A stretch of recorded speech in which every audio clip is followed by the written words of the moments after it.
So in the last two videos, we set up a GUI that had a number of kind of the other controls, things that are in ScalaFX.scene.control, and we created a window that looked like this, but right now this doesn't do much of anything, and so that's what we want to add in this video.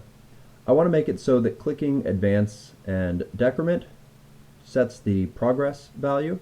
I want to make it so that moving this around changes a label that we'll have to add so that we can see what the value is, and that moving the slider around changes a different label. Okay, so just allow us to see how we can make things happen in the GUI when these different components change. We'll start off by adding things to the buttons. So the Advance button dot on action, just like all of our other buttons. What do we want to do? Well, I want to add something to the progress bar.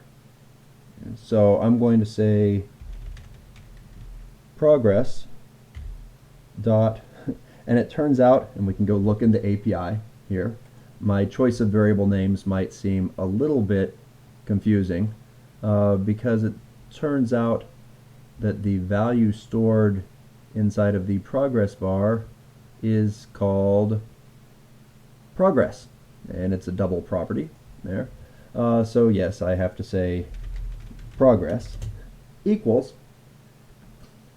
and I want to get the current value, progress dot apply, to get the value out of that property, and then I want to add to that a value of 0.05. The progress bar goes from 0 to 1, but I don't want this to go above 1. That would be problematic. So I want to take the minimum of that and 1.0. And it also turns out that the reason that that progress bar is moving back and forth in an animated way is because the default value for it is negative. So I want to make sure that it doesn't go less than 0. So that once we click a button, it'll be kind of in the range of 0 to 1, and clicking Advance adds to it, and Decrement, the Decrement button will basically do the same thing, except it will subtract. If you're wondering about this, turns out that the plus binds higher than min or max, so it's like we had parentheses around this. If you want for the visual effect, you can put parentheses around that so it's more clear that the addition happens first. We can see what that does. If I click Advance now, it adds the progress bar and Decrement takes away. Okay, so that was the desired effect that we had. So using that, you can actually make the progress bar show how far along things are. Now, I want to add two labels.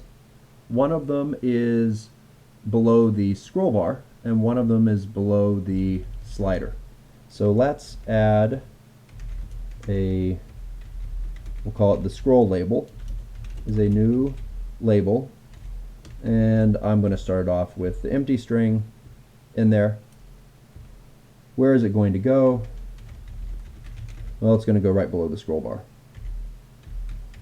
So the layout X will be 20, and the layout Y will drop it 50 pixels below the scroll bar, which would be 180.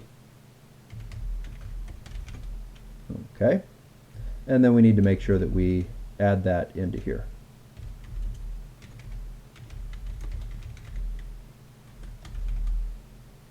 So we'll have a label that appears there, and then I want to add another label below the slider. We'll call it the slider label. It's a new label, and once again I'll give it the empty string, so we won't see anything there to start with, and we will position it directly below the slider. So an X value of 320 and a Y value of 130. So 50 pixels down from there.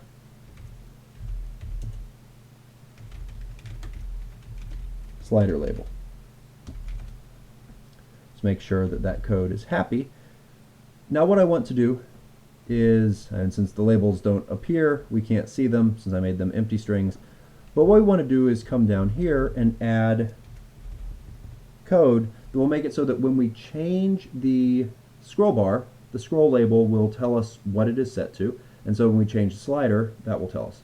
So it turns out that both the scroll bar and the slider have a property in them called value. And so we can register code to be executed when that value changes. So what do I want to have happen? Well, I want the scroll label text to be set to, let's go say scroll bar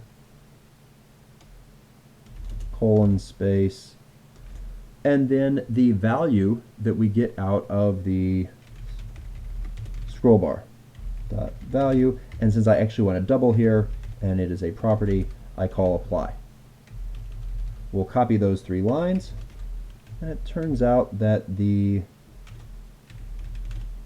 code for slider is going to be very similar because slider also has a value. We want to make this code happen when that value changes, and we take the slider label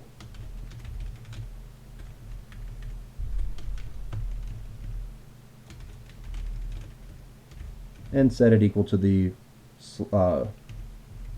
slider's value. I still have slider bar up here. That's not going to work. Okay, let's see if I've done that correctly. If I have, then when we drag this, we get a scroll bar. These values should go from 0 on one end to 100 on the other, because that's what we said were the min and the max, and we can click on the ends to move it small steps. Similarly, the slider, oh, apparently I messed up the layout. Yep, there it is. I didn't change an X to a Y. Let's do that, and let's run again real quick. So if I move my slider, I get values. For the slider, we said the minimum was 0 and the maximum was 10, and of course it started off at 0 and it goes to whatever different values. So there you have a nice interactive GUI that works with